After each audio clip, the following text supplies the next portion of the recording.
Greetings and salutations back here at the Mancave with the fellows from Mancave Sports to discuss Vikings Weekly, Week 12.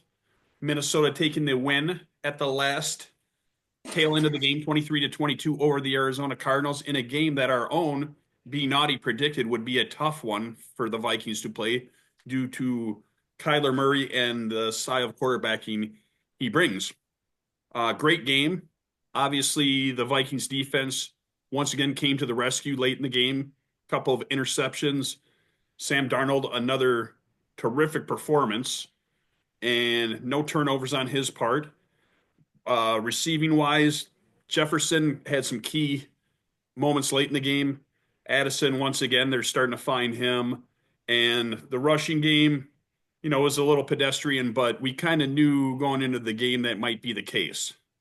But nonetheless, a very good victory over a very competitive Cardinals team that is right in the hunt in the NFC West division. So, Brian, what were your thoughts on the Vikings victory on Sunday? Well, I told you guys it was going to be a tough one. But my confidence in B Flow has never waned. I'm steadfast in that. He kept us in the ball game. His additions in the last 2 years, it's not Queefy doing that. They locked him in the corner, his posh corner office bathroom. I guarantee you, Tillery, Cassius King, Byron Murphy, the Gink, all those guys, Ivan Pace, all those guys are all Flo's doings.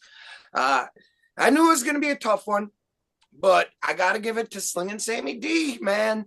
There was like 3 or 4 games, the Oilers game, the Jaguars game, just those two come to my mind before. We're kind of wondering, Sammy D's got like 2 or 3 throws every game that could just BF us, dude. And he was solid. When it mattered, he was solid. And, I kind of got to think,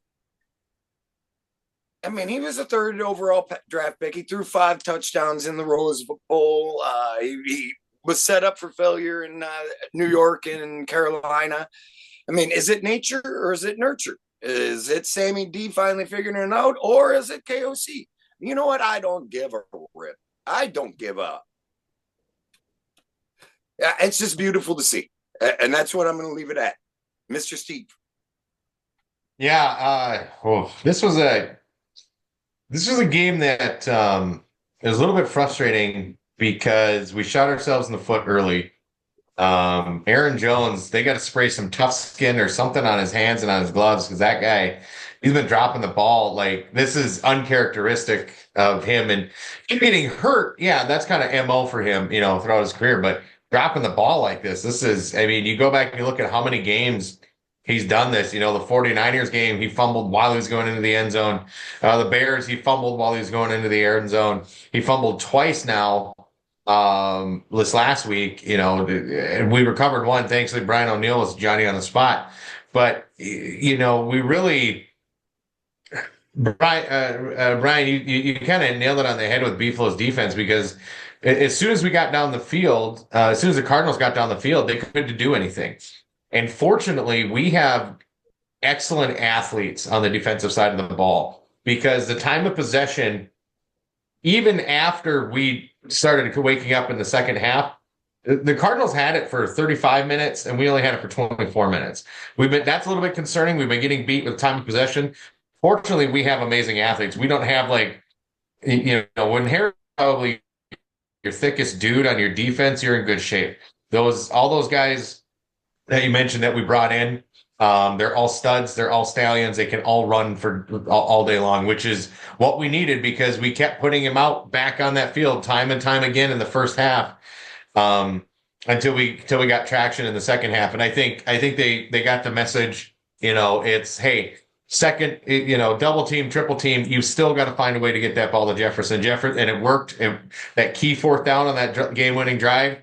They 4th and 7, they hit him for 13. It was something else. So I give a big amount of credit to KOC and McCown for the amount of mental and emotional stability that they are providing to Sam Darnold. There's a thing that they showed, I forget if it was Vikings Network or if NFL, they got a mix of the mic'd up between players and coaches, and then, Paul Allen screaming in the background, all this stuff. And one of the things before Darnold goes out onto the field, McCown's like, hey, baby, just take just one play at a time. And, Darnold's like, yep, just one at a time. That's all we need to do. It's what, they're coaching him through it, and they're really focusing on that mental and emotional aspect for him. And I think that's big because we've seen when he gets rattled, he gets nuts. The ball's flying all over the place. He's chucking it, just he sees something and he just throws it. So, yeah, a good game. We still haven't seen a complete game yet, which I think bodes well, and we'll talk about that more when we're looking forward. But Mike, your thoughts on what was a very entertaining and fun game to watch, because we were right there. I was sitting right where you are, Exactly. and I think we almost broke your bar. We were banging on it so hard that last set of downs for Arizona. So that was a good time.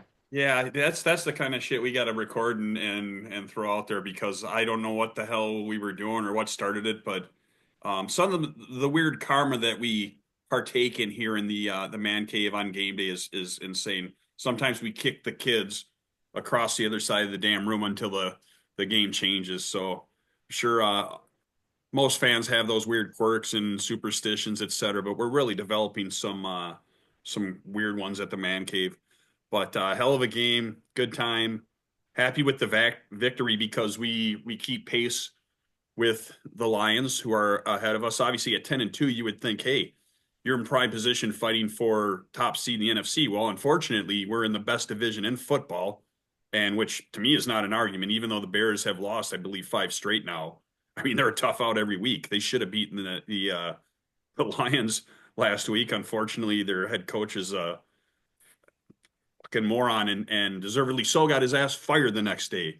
So I'm pretty sure all of America, even those that don't follow the NFL but watch on Thanksgiving because everybody's gathered together and does it, we're like, what the heck was that? But anyways, fortunate for us, not so fortunate for the Bears. But yeah, I mean, 10-2, 12 games in, I mean, better than any of us anticipated in prime position. Now, obviously, we got an important game tonight with the Lions and the Packers playing here in about 15, 20 minutes. So that'll play a big part in what the Vikings are capable of doing yet this season, because if Green Bay wins, we control our destiny.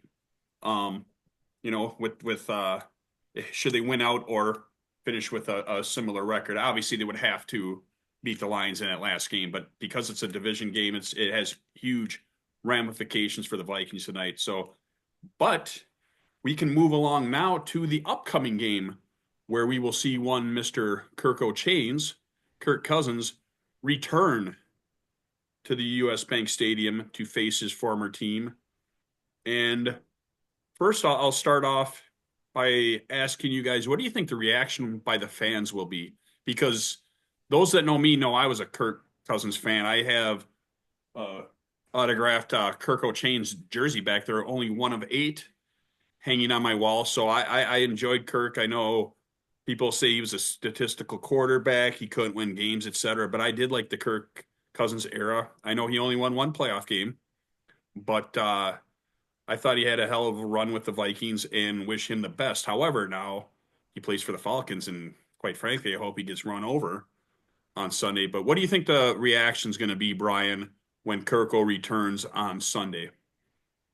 Well, it's going to be a mix. The people that know football and the people that don't. Oh, he made too much money. He was greedy. Boo. Yeah, they're going to get that. But I was a Kirk Chains guy myself. I was even telling you guys this earlier. I mean, do you think we would be down 19-6 at home against the Cardinals if we had Kirko as our quarterback? I mean, it's basically a sentiment that the grass isn't always greener in the city where your wife's from.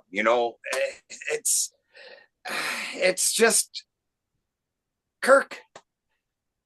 He is 50-37 here. I mean, only the 1 playoff game. I mean, high offensive production. And did JJ ever disappear when he was bracketed or triple covered with Kirko? No, so I have a soft spot for him. Hopefully the fans give him the. That's all I can hope, but I don't think that's going to happen, Mr. Steve. Yeah, I believe I already read that they're not going to do like a video or any of that or welcome back stuff. I don't think there's been enough time, right? That he's got to be gone for a while. I think once we get to like JJ McCarthy and he's killing it and we're past it, then I think it's a little bit raw for people, to go from him coming out and blowing the gala horn with the shirt off and the gold chains and everybody's really pumped. And then, we're thinking, hey, we're in good shape here. This next year with Brian Flores, he comes back healed up and then he jumps to Atlanta. So I think there's some raw emotion there yet a little bit from a good amount of fans. I think a lot of us respect him and like him. I was a big Kirko Chains guy. I think he got hosed a little bit because, before we got B-Flow, we had, we were averaging 30 points. We were kind of like the Bengals are this year, right? We're averaging 30 points a game, but our defense couldn't stop, a toddler from taking their cookie. So it's, I feel a little bit bad for Kirkle in that respects. And then this last year, I really think with B-Flow's defense, we didn't have quite the same stud, but we did have Daniil Hunter. We did have some really good guys. I think up until he blew his Achilles, we were in good shape. I think we could have made a deep playoff run last year if Kirko doesn't get hurt. So yeah, I think there's a lot of respect, but I'm not I think people will cheer him and applaud him, but I think people are going to be just as excited to see Jonathan Grenard come across the middle and smoke him. Be him and his gimpy butt not being able to run. So, best of luck to Kirk. I enjoyed Kirk's time here.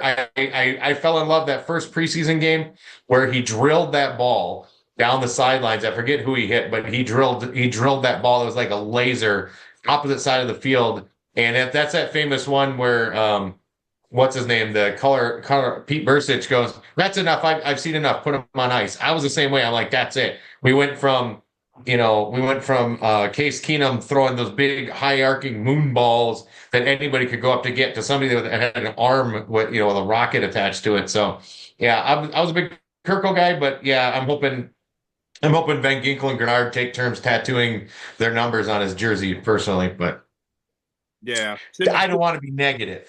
Yeah, should be a good matchup. I mean, Falcons are right in the hunt as well in a weak NFC South. So, I mean, it's an important game for them. So I think they're going to come out blazing.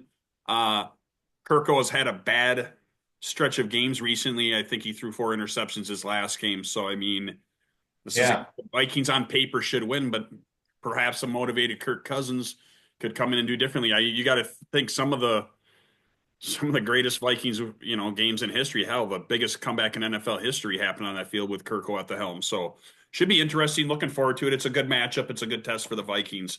One thing too, the Darnold versus Cousins. Anybody who wants to talk about that, here's some info for you. Okay, Kirko's got only he got 17 more receptions, but he's thrown 41 more passes.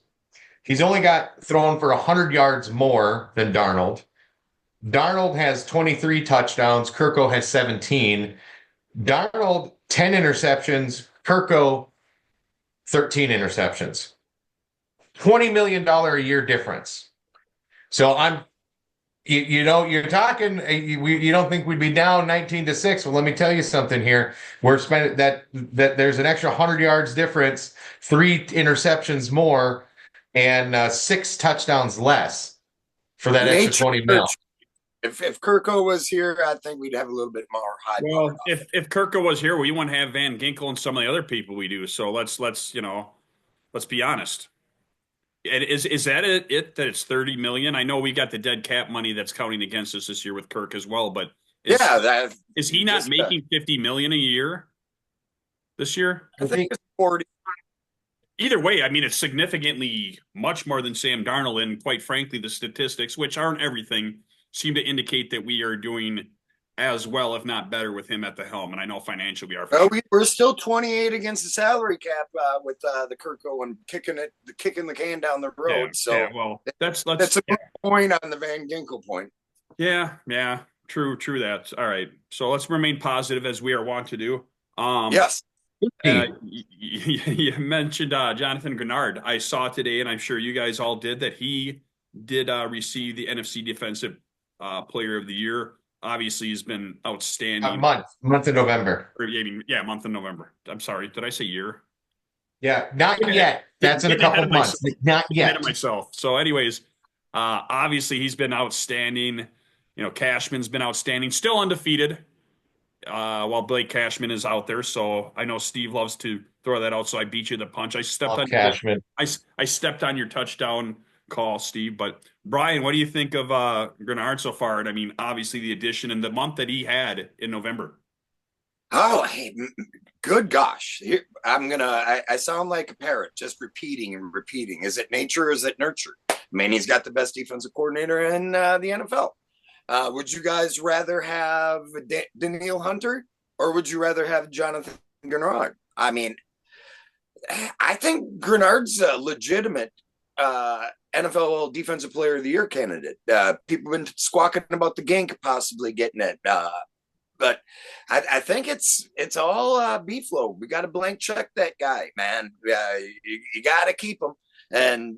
But Grenard is a little bit more multifaceted than Danielle. Danielle was a sack guy.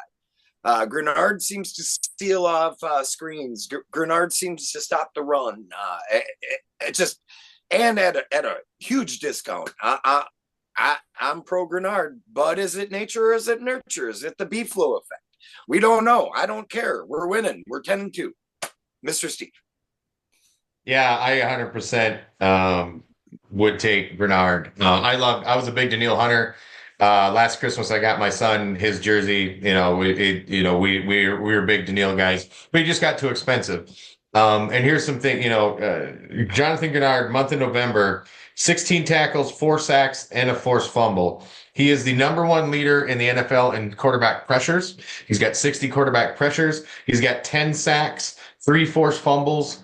The guy's been a beast. He's a menace. Even, and I'm giving him the bad MF for the game against the Cardinals. And not just because he won Defensive Player of the Month, but because when we needed him, his pressure on Kyler made the difference.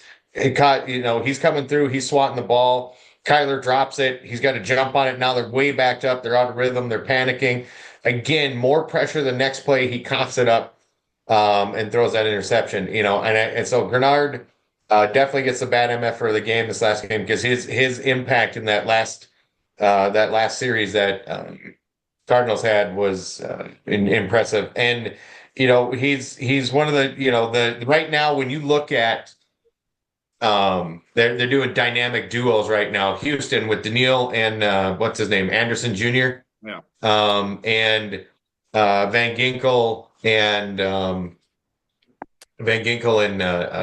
Grenard.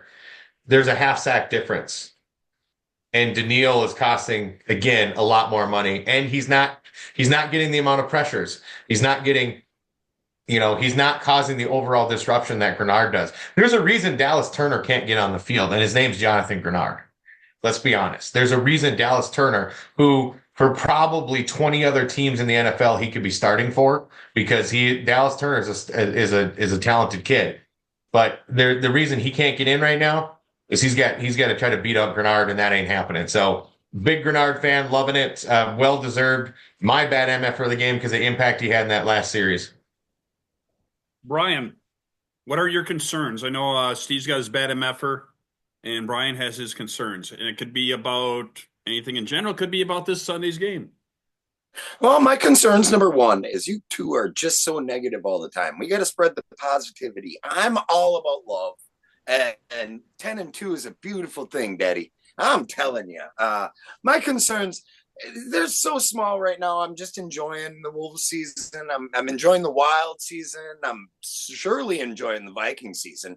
I'm 12 games in, 10-2, 10 wins in any in the best division in football in any year. It's a special year. I guess, I mean, I got to sift through all my positivity to think of a concern. Uh, uh, all right. I don't like how tight ends are getting off on us. Hey, Bake McBride is one hell of a tight end, but 12 of 12, and anytime that Kyler wanted to go to him, that little midget got it to him. That would be a concern. But I'm not going to harp on it because it's beautiful what's happening right now. But I got to go back to that Aaron Jones at the goal line. I think he's rushed. I brought this up in prior broadcasts. I think he's rushed like 14 times within the two.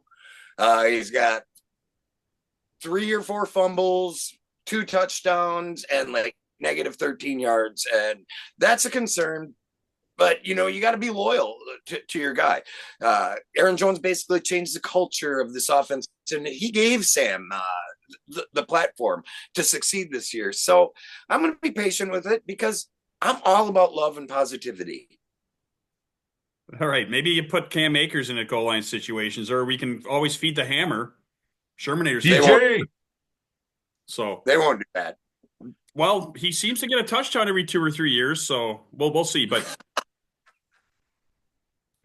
But no, appreciate that, Steve and Brian. I'll have my unsung hero, and fortunately, I did watch the KOC post game and see that he did receive a game ball for it. But Jalen Redmond, he had 4 tackles, 2 tackles for a loss, and you could tell what's cool. I do got to say I love KOC's post game speeches with the team and just the amount of players he recognizes. I mean, it could be obvious.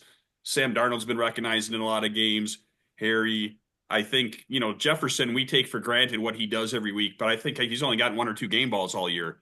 But to see some of these unsung heroes, the Romos of the world, who knows? I think he'll kick this weekend, but his job isn't secure because our long snapper and kicker are coming back. So I love what KOC does, and Jalen Redmond quietly had a great game, but his head coach and his teammates recognized it. So I think that was awesome to see. All right, gentlemen, the time has come to conclude this week's Vikings Weekly with Mancave Sports, and we are just about at kickoff. I see Brian is properly attired because he's a closet Packers fan. But hey, fuck you, dude. No, this is North Stars. I don't like this, and I will not stand for this. Gentlemen, have a good evening, and we will talk soon. Be naughty. Go Pack, go.